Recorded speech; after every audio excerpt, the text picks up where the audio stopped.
Neuroeducación de Francisco Mora. Audiolibro. Hazlo creativo con Geo. Solo se puede aprender aquello que se ama. Capítulo 10. Guardando lo aprendido, memoria.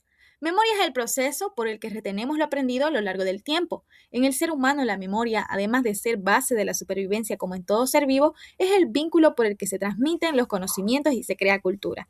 Memoria es también evocar lo aprendido cada vez que queramos y hacer uso de ello, bien en el contexto de una conversación, en un acto de conducta o simplemente en un proceso mental consciente determinado. Pero la memoria no es un evento cerebral único que está detrás de todo aquello que se aprende, sino que del mismo modo que ocurre con el aprendizaje, hay varios sistemas o tipos de memoria, unos son conscientes y otros no. Las memorias conscientes refieren a hechos o sucesos ocurridos que podemos evocar y contar, son memorias declarativas explícitas. Por ejemplo, dónde y qué conversación mantuve ayer con un amigo. Este tipo de memoria es la que suele referir de modo más general a lo que propiamente es la memoria humana, aquella de la que hablamos todos los días y que se pierde o deteriora con la edad o debido a enfermedades neurodegenerativas, como las demencias.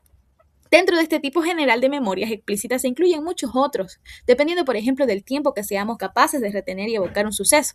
Una de ellas es la memoria a corto plazo, que nos hace capaces, por ejemplo, de retener un número de teléfono por un corto periodo de tiempo.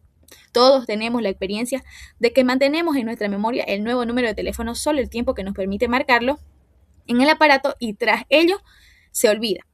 Pero hay otras muchas memorias conscientes, desde las que nos permiten recordar un suceso toda la vida, memorias a largo plazo, hasta aquellas otras que pueden durar la ráfaga de un segundo y decaen o se pierden del mismo modo, memoria icónica.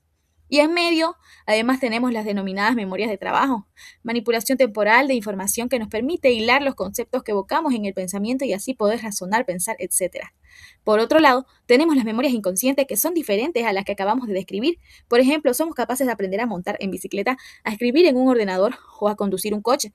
Ese aprendizaje es guardado en la memoria en nuestro cerebro de una manera clara y solo se evoca cada vez que queremos montar de nuevo en bicicleta o golpeamos las teclas del ordenador. Es decir, son memorias que no son expresadas de modo verbalmente consciente.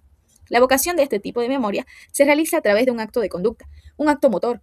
Lo mismo que el otro tipo de memoria explícita, se manifestaba relatando un suceso con palabras. Este se evoca sin palabras simplemente mostrando que montamos en una bicicleta, son las memorias no declarativas o implícitas, con las que guardamos infinitas cosas cotidianas de todos los días, desde hacer salsa de tomate o batir huevos en la cocina hasta la rapidez con la que ejecutamos la lectura de un libro. Pero hay además muchos otros tipos de memoria. Por ejemplo, existe un tipo de aprendizaje y memoria que permite asociar sucesos de los que no somos conscientes, pero que nuestro cerebro aprende y memoriza y que facilitan nuestra relación con el mundo. Sirva el siguiente ejemplo.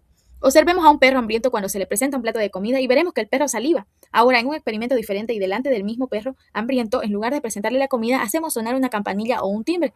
Veremos que, como era de esperar en estas nuevas condiciones, el perro no saliva. Ahora hagamos un tercer experimento.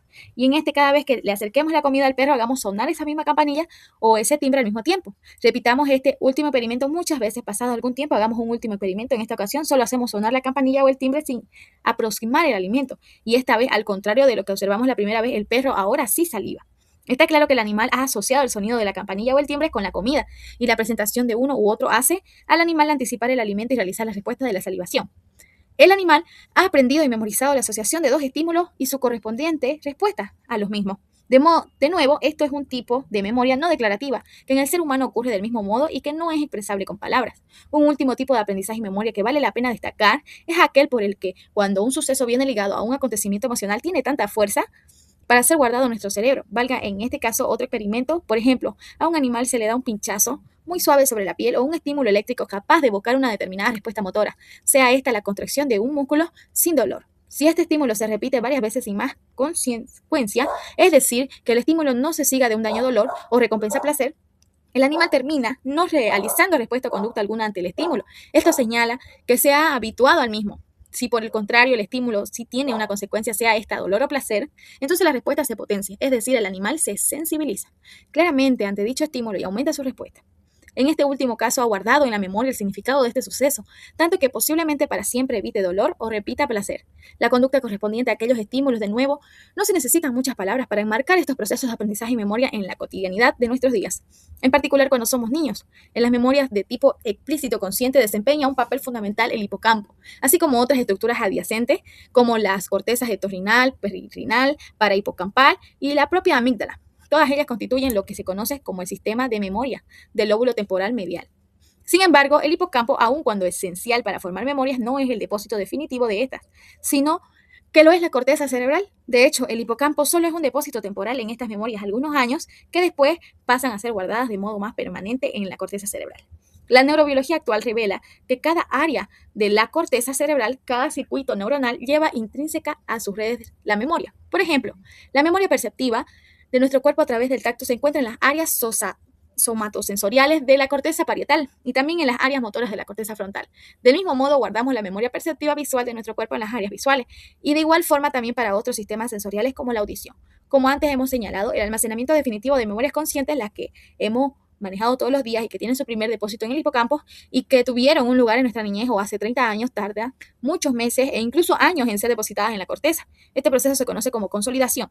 Los modelos recientes computacionales de consolidación de la memoria sugieren que las huellas iniciales de memoria en el momento en que se realiza el proceso de aprendizaje se establecen tanto en la corteza cerebral como en el sistema temporal medial. Y cada vez que el evento mnemónicos de memoria es evocado o recreado, hay una interacción entre ambos sistemas, dando lugar a un pequeño aumento de la fuerza de las conexiones sinápticas. En la corteza cerebral, el área correspondiente, en términos neurobiológicos, esto quiere decir que el aumento de la fuerza de los registros de memoria es equivalente a los cambios en la eficiencia y eficacia sináptica entre conexiones córticos y corticales en la corteza cerebral y conexiones entre la corteza cerebral y el sistema temporal medial. Los procesos de memoria, como ya señalamos a propósito del aprendizaje, posiblemente conlleven una cooperación entre los sistemas conscientes y los que no son conscientes, al menos en lo que refiere a su expresión en la conducta. Está claro que en el caso de las memorias declarativas conscientes, un suceso cualquiera que nos ocurra, como conocer a una persona que nos impacte, puede modificar nuestra conducta y lo sabemos, somos conscientes de ello. Este tipo de memorias puede ser evocadas, traídas a la conciencia, a la mente, bien como pensamientos sin más o como una imagen visual. Frente a ello, sin embargo, los otros tipos de memoria de los que ya hemos hablado, las no declarativas, son inconscientes y en ellas el conocimiento adquirido se expresa en los propios mecanismos de la conducta, sin que nunca pueda aparecer conscientemente ninguna traza en esta última memoria. En otras palabras, un suceso que nos ocurra y de ninguna traza de esta última memoria. En otras palabras, un suceso que hagamos memoria no consciente se registra en áreas del cerebro que luego pueden modificar nuestra conducta y es así como sin saber por qué hay personas, lugares, cosas, animales que nos pueden resultar desagradables debido a que alguna vez ocurrió algo relacionado con ellos de lo que no guardamos un registro de memoria consciente. Un ejemplo de este proceso fue expuesto en el capítulo anterior sobre el aprendizaje. Todo lo que acabamos de señalar tiene especial relevancia, además para entender cómo sucesos ocurridos a una edad muy temprana, antes de los 2 o 3 años, puedan tener una especial significación en la conducta futura del individuo sin que de ellos se guarde un recuerdo o memoria consciente escondida entre los entresijos del cerebro. Y es que las áreas del cerebro que registran todo acontecimiento consciente no se desarrollan de modo completo hasta casi los 2 años de edad. Esto último justifica que nadie guarde recuerdo de lo sucedido en su vida antes de esa edad. Sin embargo, nuestro cerebro sí registra esos acontecimientos en forma de memoria inconsciente y del mismo modo puede expresarlo, por ejemplo, en forma de fobias. Memorias significativas, cambio en la unión o conexión entre neuronas, esa parte de contacto que se llama sinapsis, precisamente cambios morfológicos de la sinapsis como resultado del proceso de aprendizaje y memoria, se han observado en el hipocampo. En términos neurobiológicos se expresan que es una sinapsis que se usa repetidamente, se repite lo aprendido, se hace más eficaz, es decir, el umbral de estimulación para que la señal se transmita de una neurona a otra se hace menor y necesita estímulos cada vez menores para alcanzar una determinada respuesta. La neurona a través de los cambios sinápticos recuerda lo sucedido y esto es probablemente la memoria, es decir, un cambio físico entre neuronas que puede ser permanente y que puede ser activado, evocado y por tanto rememorado. Hoy sabemos además que estos cambios ocurren a nivel de microestructura neuronal, de modo que la actividad sináptica da lugar a su crecimiento por sus efectos sobre la síntesis de ARN.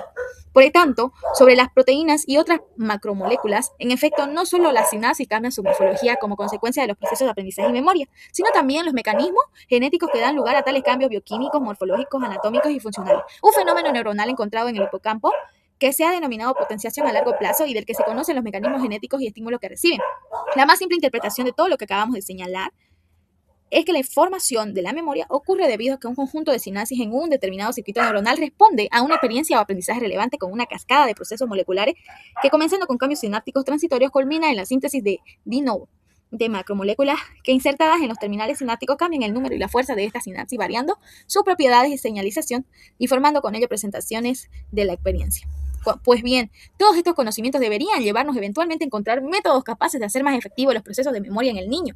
Y de ello, aun cuando no vinculado directamente con lo descrito sobre las bases moleculares de la memoria, se está haciendo eco la psicología cognitiva, que trabaja en crear diseños de ambiente que faciliten y potencian la memoria en el contexto del colegio en particular Y es que en el colegio y en la interacción social con los otros niños, donde se ejercitan las capacidades cognitivas requeridas para el aprendizaje de nuevas asociaciones, interacción de redes neuronales, que maduran y se desarrollan luego a lo largo de toda la vida de las personas. Parece evidente que la grabación, retención y recuperación y evocación de sucesos y hechos a edades tempranas conforma las bases y facilita después la adquisición de nuevas habilidades y nuevos conocimientos. De ahí lo importante de diseños experimentales que permitan conocer los mecanismos y las posibilidades de modificar y cambiar lo que se aprende y memoriza temprano, y proveer con ello nuevas ideas relevantes para la educación. Diseños que deberían ser diferentes para el estudio de las distintas etapas del arco vital humano. ¡Qué bonita lectura, ¿verdad? No te pierdas el siguiente capítulo.